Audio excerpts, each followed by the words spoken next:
اور باہمی مشوروں سے وقت پر بہترین فیصلہ کر سکیں۔ اس سے قبل 25 اگست 2022 کو مدرسہ اصلاح المسلمین سرکاٹی میں ایک عظیم الشان صوبائی انتخاب اجلاس منعقد ہوا۔ اس میں صوبے کے موقر اساتذہ کرام اور ارباب مدارس شریک ہوئے۔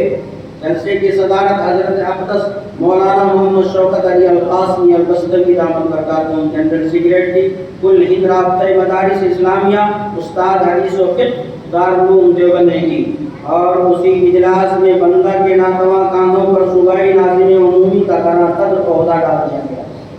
اگرچہ کہ میں اس کی اہلیت نہیں رکھتا تھا، لیکن من جانب اللہ بندائی کی طرف نظر انتخاب پڑی۔ چیزیں کے بے طلب رسد آداد خدا است، چیزیں کے بے طلب رسد آداد خدا است، پورا تو رد مکن کے فرستادہ خدا است۔ الغرض اس وقت جو ملک کے سیاسی منظر نامہ ہے وہ ازدر من الشمس ہے۔ الیکٹرانک، پرنٹ، سوشل میڈیا نے لاکھوں کروڑوں مربع میل میں پھیلی دنیا اور اس کے ہر نقل و حرکت کو ہر کس و ناقص کے سامنے پیش کر دیا ہے۔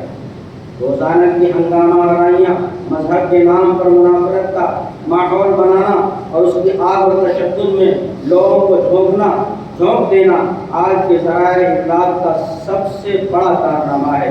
اس کے زد میں اسلامی تشخصات بشمول مدارس و مساجد بھی آ گئے ہیں۔ معمولی بہانوں اور تھوڑی کمیوں اور خامیوں پر مدارس کو بلڈوزر کیا جا رہا ہے۔ اساتذہ اور طلبہ کو ہراساں نصاب تعلیم کے ساتھ منصوبہ بند طریقے سے بدلاؤ کی کوشش ہو رہی ہے۔ ایسے پرآشوب اور ناگفتہ کے حالات میں کام کرنا ایک مشکل ترین امر ہے۔ پورے صوبے کے اضلاع میں پہلے مدارس اور ارباب مدارس کو رابطہ کے دھاگے میں پیرونا بڑا مسئلہ ہے۔ تاہم مجھے ذات باری تعالیٰ کی رحمت و عنایت پر یقین کامل ہے کہ وہ سارے مسائل کو آسان فرمائیں گے انشاءاللہ، کیونکہ مجھے اس بات پر خوشی ہے کہ میرے تمام بزرگ اساتذہ کرام کی سرپرستی مجھے حاصل ہے۔ وہ حضرات اس راہ میں ہر وقت ہماری رہنمائی کریں گے انشاءاللہ۔ تاہم یہ ایک فرد واحد کا کام نہیں ہے، بلکہ پوری جماعت و تنظیم کا کام ہے۔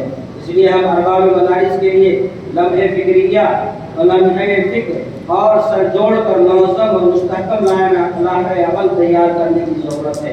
اس سلسلے میں چند گزارشات ہیں جن پر غور کیے جا سکتے ہیں جو آج کے میٹنگ کا ایجنڈا بھی ہے۔ نمبر 1، ضلعی سطح پر رابطے کی ایک کمیٹی بنانا۔ دعوت نامے میں عجلت کی وجہ سے ایجنڈا نہیں دیا جا سکا تھا، اس کے لیے میں معذرت خواہ ہوں تمام اکابر علماء کرام سے، کیونکہ ایجنڈا دعوت نامہ میں ہونا چاہیے تھا لیکن نہیں ہو پایا کسی تاخیری یا سستی کی وجہ سے۔ تو یہ ایجنڈا ہے۔ ایجنڈا نمبر 1، ضلعی سطح پر رابطے کی ایک کمیٹی بنانا۔ نمبر 2، ہر ضلع میں مدارس کا سروے کر کے اس کی مکمل تعداد معلوم کرنا۔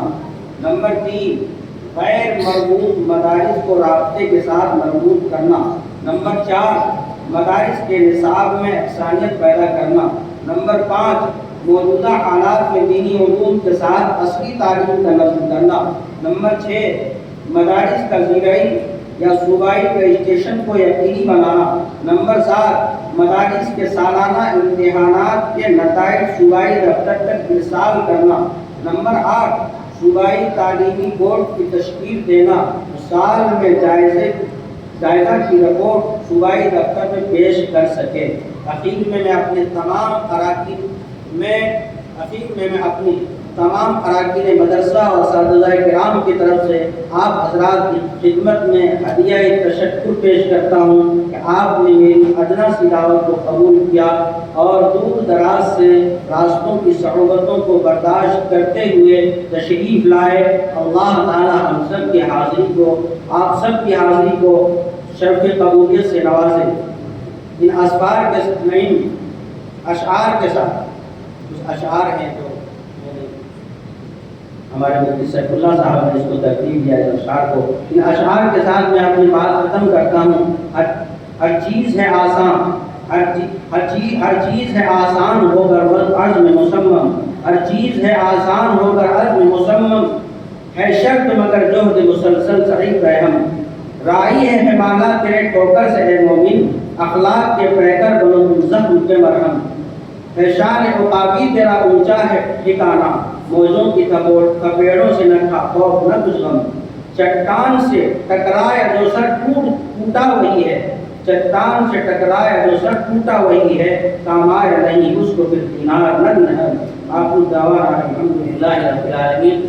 تمام اکابر اساتذہ سے اور علماء سے درخواست کرتا ہوں کہ ایجنڈا جو پڑھا گیا ہے اسی کے مناسبت سے آپ اپنی مفید رائے دیں اور اس پروگرام کو، اس میٹنگ کو کامیاب بنائیں۔